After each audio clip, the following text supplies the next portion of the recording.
from the gang at Hamilton Limousine. Adam Oldfield, the president and CEO of FPM and FPM3 Marketing, is here. Happy Friday. Yeah, finally made it. And man, what a great week, right? I mean, it's been like not too hot. It's almost like the Three Bears story here. It's not too cold, not too hot. It's been unbelievable this week. This is what you wanted back in January when you were shoveling up the driveway.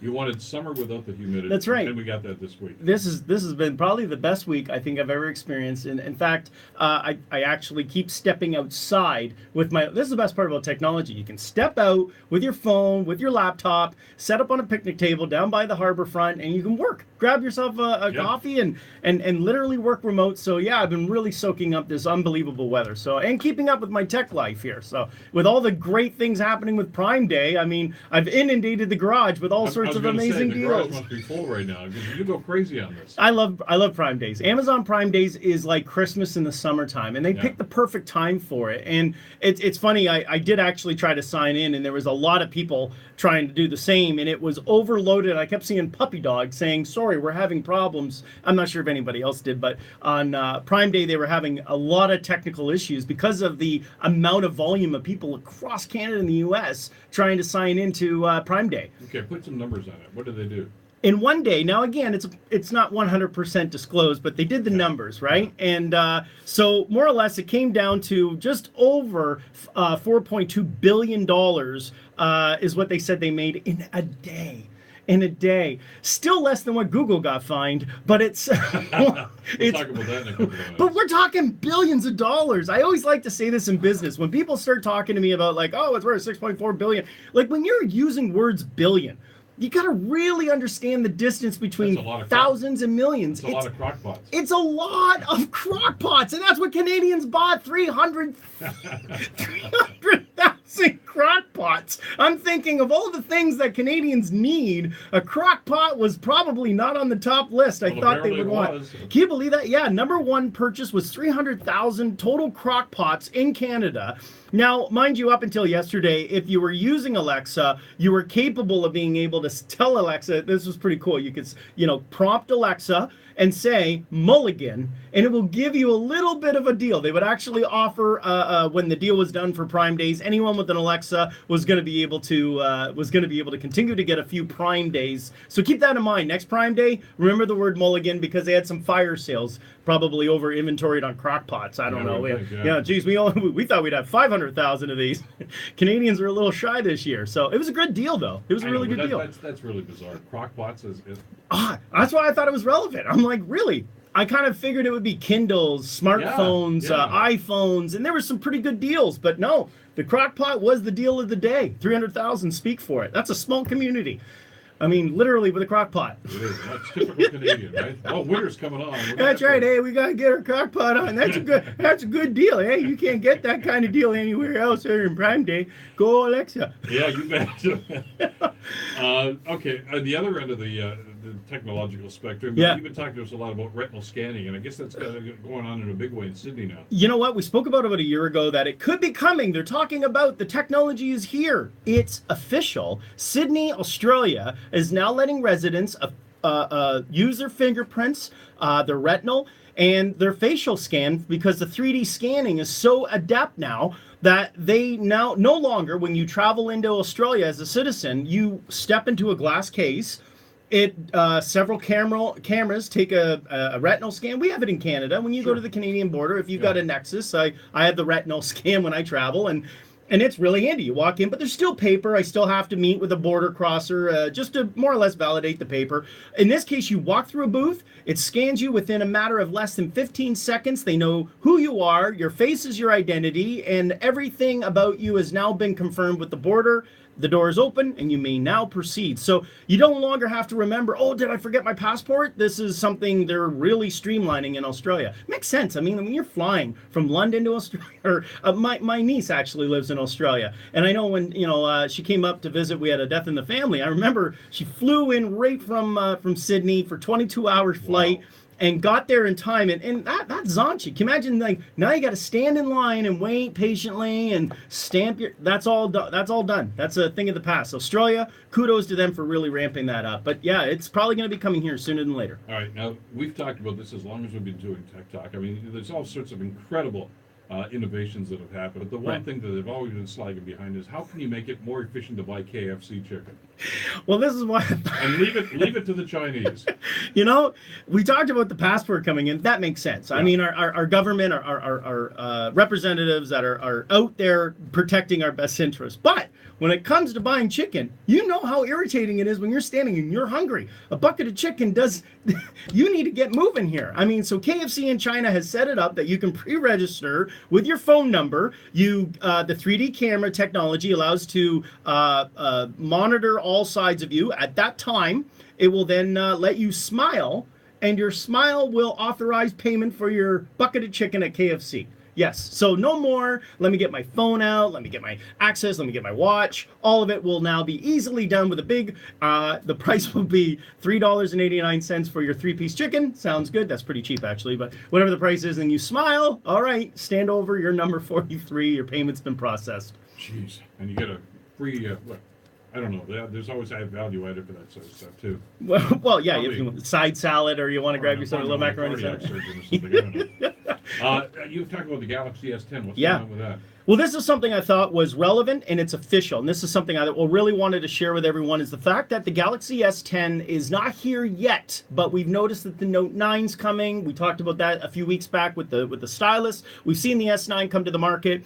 However, the S10 is coming, as well as little tidbit, there is a folding phone coming soon. But the S10, the reason why I'm bringing this up for relevancy is the fact that they are announcing they will have the biometric ability to have the fingerprint anywhere on the screen. No more buttons to put your finger on. So right now on Samsung, it's always been a bit of a debate. There's a little fingerprint scanner behind the camera. You have to put your finger on the other side of it. It will then unlock it. In this case, you now just put your fingerprint or your thumb on the screen. It will then scan it and open your phone for you. It's quite advanced. I think it's quite handy. I mean, when you take a look at it, if you're not comfortable with your 3D image as Apple has it with their phones, I think it's something to be said that I find it really easy where I'm like, where do I stick my finger for my fingerprint again? This is amazing. I want to talk about the Gorilla Glass. Yeah. And maybe you should explain what it is, because here I am with the cracks in my screen. Yeah, I see them. Yes, yeah, I do very well. They've been there a while, by the way. A long time. You almost like get the phone, crack it, and go, there, we're done. I don't even remember dropping this. I'm usually pretty good. I mean, I know some people that almost just kind of throw these things around. Right. Yeah. But I've been pretty good. But these things get cracks nonetheless. And I went over to talk to the guys at the store, and they said, I don't remember the place. Wait till it gets worse. Well, right. And so it takes years for this to happen, but it's very, very frustrating. Yes, they got to do something about the quality. Well, the first thing first on the Gorilla Glass, which is one of the best in the qualities you could get out of a phone, but Gorilla Glass is capable of taking multiple drops as it is. Now, there's scratch resistant, and then of course there's break resistant, but it's glass. Glass still breaks. It's kind of like your windshield. Like you could get a stone on it, but over time, eventually it cracks a little, then it spider webs, and then it kind of continues along, and next thing you know, you got a huge crack on your windshield. Your phone is no different. Think of it as a windshield covering your phone components. Well, Gorilla Glass 6 is coming out, and they claim you'll be able to drop it up to 30 meters multiple times without cracking it. Cracking and chipping are two different things. Yeah. It will chip. They do claim it will chip. It's just a little stronger, but as far as the shattered version that looks like someone took a baseball bat to your phone, those days are coming down to a minimum, and still using the glass to give it the clarity, and otherwise it still hasn't perfected the fingerprint issue. I find with Gorilla Glass or whatever glass case, I have the Samsung Note 8, they still get fingerprints. You got to put a cover on that. But it is getting stronger and scratch resistant, so you don't take a pen on it, or and it will scratch if you really take a nail and kind of grind it. It's going to work. So I don't advise you to do that. I've had people say that I used a nail and it scratched. Why would you do that? I mean, anyway, it's just just recommendations, folks. And by the way, just note to self, okay? If you do drop it 30 times to see if it works, the glass may be fine. The rest of the phone will be doesn't. Yeah, it's just the glass. Yeah, all right. The phone does not take responsibility for all the insides. Don't go there. Speaking of which, nice segue. Thank you. You always bring us these updated lists from time to time. We always talk about some of these new innovations. Yes. And some of the new phones and some of the best products. There's another list of some of the worst products. I thought this was relevant. Every quarter they do the worst ranking phones, and they do it by manufacturer, and then they do it by Android model. And the reason I think they do it by manufacturer, by the way, there's 10. There's actually the top 10. I thought I would do 5 because they all fall under the Android model. Apple did not make the worst products. Thank you. You're welcome. So I figured I would, screen. except for the screen, it still works though. That's still, it makes it a good phone. Yeah. So the number one, this is the worst manufacturers from lowest to highest. So number 5 was Lenovo. That's basically, I like to call it IBM. Number 4 was LG. Then Motorola. Then Xiaomi, the Chinese phone that's claiming one of the best with 17 cameras in the back. Well, it's actually ranked second worst manufacturer, and the number 1 worst manufactured smartphone on the market is Samsung. I'm sorry, I had to basically go there. So unfortunately, Samsung got the number 1 worst product. I still like it. And then going by model, it was the Samsung Galaxy S7, if you can believe it, is the number 1 worst phone. No, I don't have that one. So anyone using a Galaxy S7 that goes, it's a piece of junk, well, it's just been justified. So you're not alone. You're not alone. I needed Samsung. Nokia's up there too. Nokia was number 2. Lenovo was number 3. Motorola. I actually use Motorola for the office phones in the office. Ironically, the staff love them. The Motorola phone's one of the phones that the staff actually really enjoy. And the Xiaomi was number 5, which is the Chinese, which is not available in the U.S., but they're coming out always with the latest products. Why it's not available in the U.S.? Well, they say that there's espionage, and they're listening to everything going on in the world. And Homeland Security is saying don't let those things into the country. Well, I can see it's on the manufacturer's worst list category. So and that Canada says, yeah, that's fine. Come on in. We have no secrets here. Exactly. Well, you won't anymore. You keep that up. Exactly. We love to share. Yeah, Canada's sure good that way. What's going on with Uber? Well, Uber's got a new way to flag down your driver. They're coming up with all these new ways. You know, now we're at the stage where technology has now met the level of where we're seeing little updates that you kind of go, well, that's kind of not a new feature. That's kind of something that should have been there at the beginning, right? So Uber now lets you flag down your driver. Well, the way it works is originally you could only request the driver. The driver would show and you'd be able to see them in the app itself, but they now have a direct messaging app inside Uber. But the one that I thought was most relevant is now when you see your car or he sees you, you can put flag my driver and it will start to put a color sequence on the phone. Imagine it being spiral colors, rainbow blast, whatever it is. Hold the phone up with the rainbow burst and it will then repeat that on the driver's phone. So as he's driving going, which one's my passenger, you'll be able to see the lights flashing in the distance and know that that's where you need to go. And by the way, that is a phenomenal feature. I was using Uber in Hamilton, and when I was standing at a gas station, I think I told you this, I was waiting for Uber. I called it, and it was a Ford Fusion they tell you, Ford Fusion. I saw a Fusion pull up. I was at a gas station, pulled up, and I got in the back seat. And I'm like, okay, I'm ready to go. I was coming to the radio station, I think. It was a last minute thing, and the guy turned to me, and he goes, can I help you? And I said, I'm Uber. Aren't you the Uber? He goes, no, I'm not an Uber driver. Get out of my car. And literally, the Uber driver drove beside me. And then I'm like, wrong car. Why are you guys all driving Ford Fusions? So, anyway, I think that's a phenomenal feature because that's why I put it in there. I have had the unfortunate circumstance of hopping in somebody's car thinking they were an Uber. I apologize again to him. Court date is sometime. Anyway. Amazon.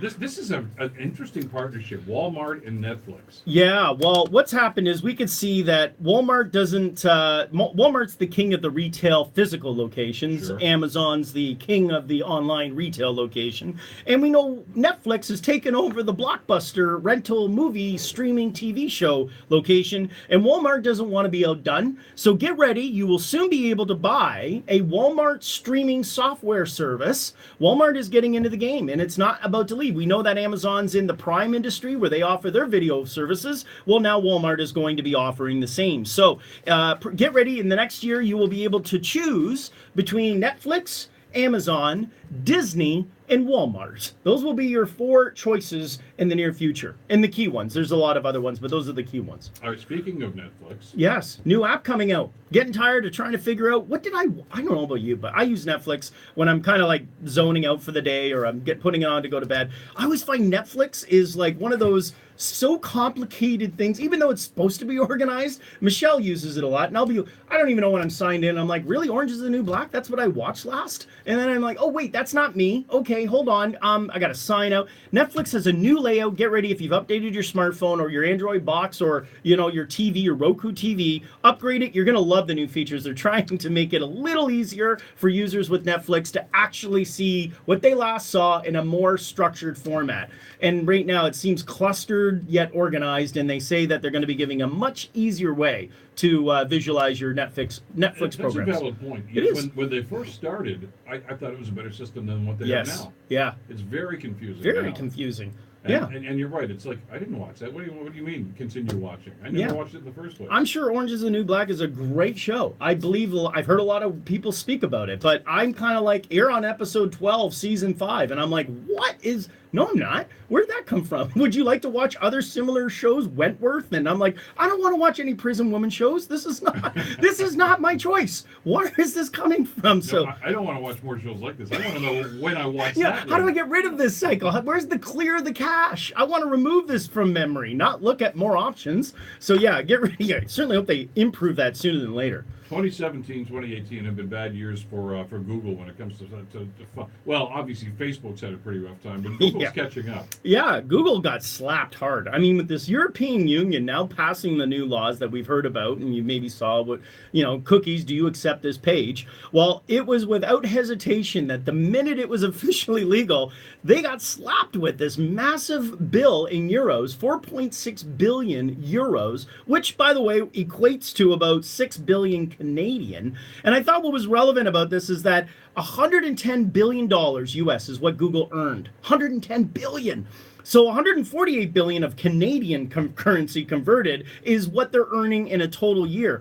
5 billion US is a lot of cake to sit back and go, well, we made a mistake. They're actually claiming this could be a serious issue for Google because this is the first of many that are going to be coming through. And the big thing that is going to hurt us as consumers is that, and Google's made no hesitation about it, we are needing to change how we operate under the European Union's guidelines. As such, they've offered their operating system and the programs with it for free. This is very similar to what happened with Microsoft back in the 90s. They got sued for the fact that every Windows software, which had a monopoly, was coming with Explorer. It was the preloaded option for browser. The issue is when you're buying an Android, it comes preloaded with all the Google programs, Chrome, the Gmail. And so where the European Union is saying, you're not giving enough freedom or ability for people to have choice. You're forcing people into your programs. This is where it's all coming down. And this is an issue because Android's more or less saying, okay, if we do have to pay this 4 billion euro, 5 billion US, then we're going to need to start charging for our apps and our software to our developers. LG, Nokia, HTC, Samsung, they're all going to need to up their price because the cost of licensing is going to have to be applicable to allow for the cost of the software to be optional to be removed. We're just about out of time, but it's another hot weekend coming up. We're right in the dead of summer. Yes. People on a day like this want to maybe go over to Confederation Park, to the water park. Not everybody can get there and not accessible. There's a solution. There is. In Germany, there is now the option of a virtual reality water tube slide. There you go. And I think Wild Waterworks might want to take heed of this because this is pretty cool. I mean, it kind of takes away the whole emotion of like sliding down the tube. Ooh, what tunnel am I going in next? This is where you walk up to the tube, you grab one of 3 virtual reality helmets that are color-coded, you take it, put it on your head, and it will take you through a sequence of an adventure depending on which virtual reality helmet you have. So yellow would be space, red would be desert, orange would be flying through a matrix of gummy land, I don't know, whatever the options are. And when you get on the tube, you would go through the experience of sliding left and right, up and down around the tubes in this virtual world. So I don't know if it's a good thing or not because, I mean, you go tubing for the fun of actually being on the tube through the water slide. But if you're bored of it, this will bring a new dimension of option for you. Well, you'll get virtually cooled off, I suppose. See you next week. You see me here, Bill. Tech Take Talk, care. we do this every Friday, 11:35, brought to you by Hamilton Limousine. Back after the break here on CHML.